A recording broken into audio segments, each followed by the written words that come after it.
How to log in into Disney Plus. Welcome back to another video, and on today's video we will learn how we can log in into Disney Plus. So without further delay, let's get started with this video.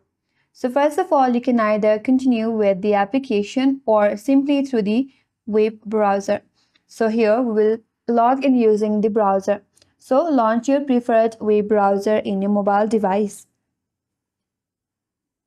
And in the search bar, search for Disney Plus. After that, head over to the first link from the search results, that is www.disneyplus.com.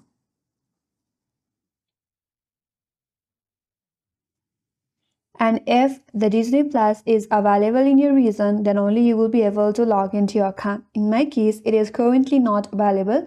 But if in your case it is available, at the top right there you will have sign in button. You have to click on it. Then you have to input the email address associated with your Disney Plus account in the provided field and tap continue. After that, enter your password and click login. After successful login, you will be redirected to your Disney Plus dashboard. And that's all for today's video. Hope this video was helpful, and if you're new to our channel, consider subscribing.